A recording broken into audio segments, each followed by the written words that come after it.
Out of all the things that you could like in this chapter, I think the thing that I enjoyed the most was Sakura showing that she can and is useful. Naruto, number 18, Training Day. Well, hello, my brothers and sisters of the Nerd Naruto Nation. I, as always, am Jim, here to bring you another review on the adventurous, the action-packed tale of Naruto. Our last chapter, of course, saw us with finishing up Volume 2, and here we are going to dive headfirst into Volume 3. And I tell you, I am really enjoying and digging the series, man. I'm actually contemplating adding reviews per week because I'm just enjoying it so much, and I'm having trouble, like, putting it down. Now, real quick, I wanted to address, of course, in the last chapter, we wound up seeing Zabuza, which I know many different people corrected me on, but you have to understand that because of my time constraints and things, that a lot of times I record 3 or 4 or 5 reviews in a day. I wound up finding out that information about the Sharingan Eye instead of Sharingan, and you know, Zabuza instead of Zabuza. I wound up finding that out probably after I think the first review that he appeared in came out, but I had the other ones already recorded, edited, and I certainly wasn't going to go back and spend hours upon hours just to go and correct a slight mispronunciation of a name. I got the general idea down. I do appreciate all the comments. It will happen in the future, only because I'm not going to go and read a chapter and then go and call somebody and be like, how do I pronounce this? You know, I do the best that I can, and then we move on from there. So the last chapter and the end of the volume, of course, saw us with Zabuza going and by that young, I don't know, it looks like a girl, but it may be a boy. I don't know, they refer to it as a boy in here. Wind up, you know, we saw that he was actually alive and was going to go and recuperate. And then, of course, Master Kakashi was pretty messed up as well from using that Sharingan Eye. And at the end of the chapter and volume, he told everybody that, listen, we're going to train, because obviously I'm pretty weak right now, but so is he, you know, so it's going to take some time to get back on the horse. We're going to go train. And the end of the volume and chapter was like, well, what are we going to do? And he's like, we're going to climb trees. So that's where we left off. And that's truly where we start off here. And so they're going in and they're in the forest and it's like climbing trees, you know.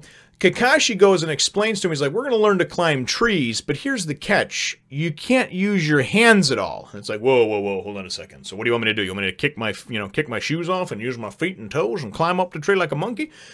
Not really. What this is all about is this is about the chakra, which they explained in the last chapter, at least a little bit about that kind of inner energy that you have, and you know, the body and mind and everything like that coming together.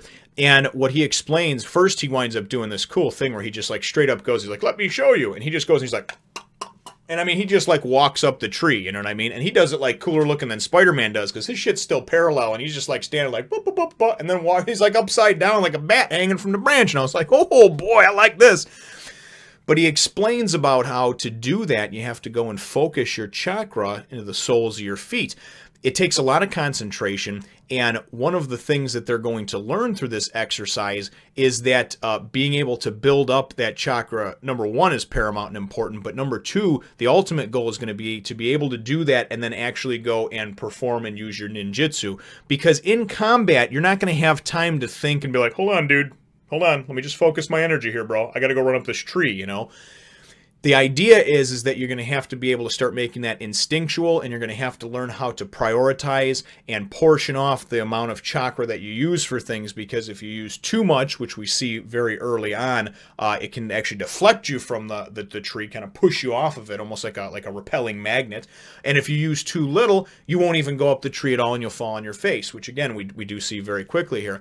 I thought that the explanation was great for it, though, and somebody that myself had been for a number of years in the martial arts, a lot of what they teach, and they don't teach you how to walk up trees or anything like that, at least not here in the United States, but a lot of it is about having that inner peace, that inner energy, and really it's very similar in nature to chakra. Now, obviously, you can't do some of these supernatural things, otherworldly type things that they can do in Naruto. That's why it is a work of fiction. However, what they do teach you is a lot of different things about centering yourself. Certainly when you are in a confrontation, being able to have things come to you and just have it be second nature, not even to think about it. And then also, too, to make sure that you have the proper amount of stamina to actually go and follow through with a fight, which is very similar to what you need. You need a certain amount of chakra when you're going into something, and if you go and you exhaust it all, you blow your load, so to speak, early on, you're going to be useless as tits on a bull for the rest of the battle. So I really liked it. I liked the explanation. I probably spent too long explaining it, but oh well, it's my video, right?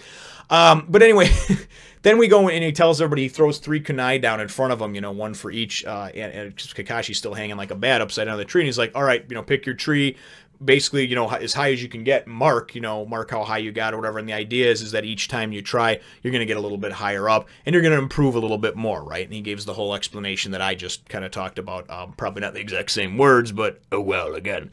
So we wind up seeing, so Naruto's all hyped up, and he's like, cool, I'll do this, I can do this by lunch, right? And you can kind of see this one coming. Naruto's like, runs up the tree, and then the next thing you know, bam, just face down, face full of dirt, on the ground, right? Next panel, you go and you see Sasuke go, and he looks like he gets about 10 feet up, but then you see, like, in the way the picture's drawn, he, like, has to bounce and jump backwards and spin to land. He makes his little mark maybe 8 or 10 feet up, but you can see this is where he used too much force, because he came at the tree and he was like, Chakra, in my feet!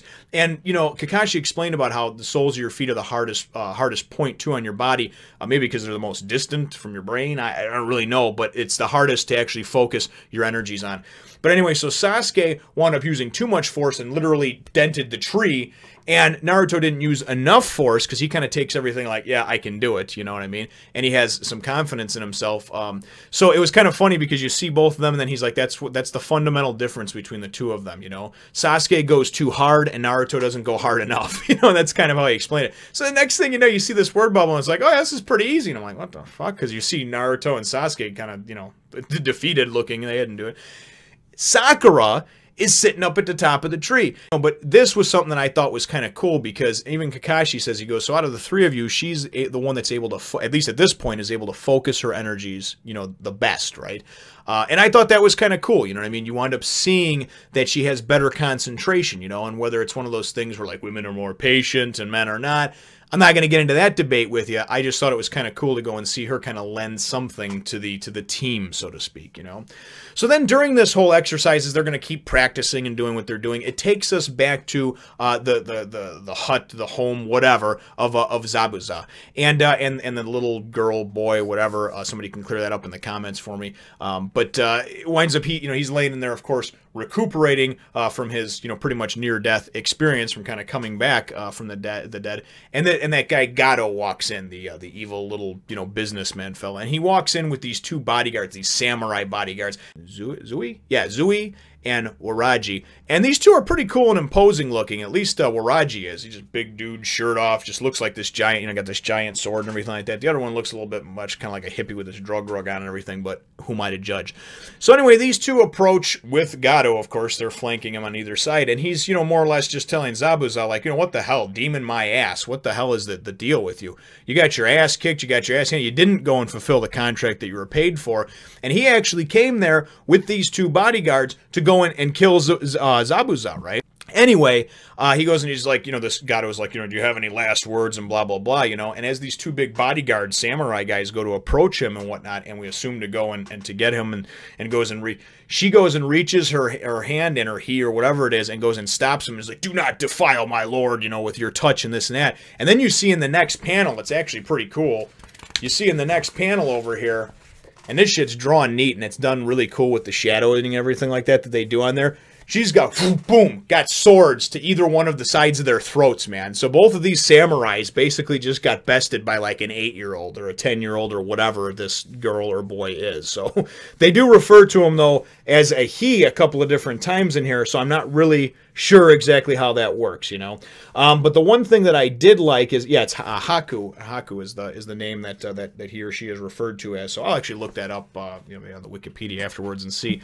But Zabuza is laying in there, of course, and then So Gato more or less just goes and says, okay, fine, whatever, you know, don't make the mistake again, you know. Kind of like, hey, you bested my guys over here. We'll just walk away, you know, but get your job done, you know. So as he goes and walks out and does that, that's when Zabuza addresses Haku and says, you know, you didn't need to do that and this and that. And Haku's like, I know, but, you know, and then they go and they allude to something about, well, we don't need to kill him yet, right? Talking about Gato, and we don't want to be on the run again and everything else. So there's some bigger plans for these two than just being the hired hitman for this businessman Gato that, of course, has taken over the last year, the land of the waves, you know. So very cool stuff over there. The chapter then, for a brief page or two, winds up flipping back to everybody, you know, back over there training, climbing trees, and Kakashi, of course, is watching all of them. And you see that Naruto is really getting nowhere. He just keeps falling on his face, type of deal. Sasuke is gotten up higher and higher. You can see all his marks on the tree, and they've gotten a little bit higher, but he still hasn't quite learned it either, you know. And of course, Sakura is just sitting there like, God, you know, I'm tired. She's laying against the tree. She's dead tired. She's like, man, I don't know how these boys have all this stamina, right? And the chapter ends with Kakashi going and kind of having this inner monologue and talking about how, you know, Sakura right now has mastery over this or whatever, but Sasuke and Naruto have so much more inner strength, and he says Naruto even more than Sasuke, probably even more than me.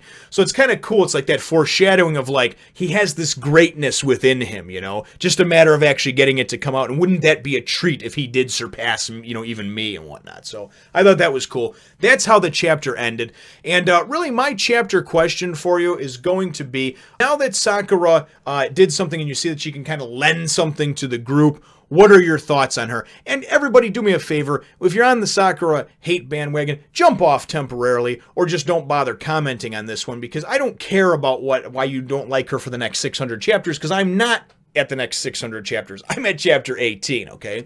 So at chapter 18, like I said, my initial impressions of her were pretty much a liability in battle and a fairly worthless person, because she didn't seem like she wanted to even be there. However, it did impress me that she could do this first try, and it wasn't like she was like, oh, it's easy, blah, blah, blah. I mean, yeah, that's what she said, but I mean, she wasn't like going and digging it into Naruto and Sasuke or anything like that. She was certainly happy and excited that she was able to do something. But what are your thoughts on her being able to have a good command and mastery over her chakra at obviously an early stage in the you know, in this tale? So leave your answer to that question in the comments down below. Feel free to hit the thumbs up, the like button if you should think that I deserve it, and subscribe if you haven't done so already. We'll look forward to catching all of you in the next Nation. Do you like Naruto? Me too. Go on over and check out this fan fiction site and tell me what you think.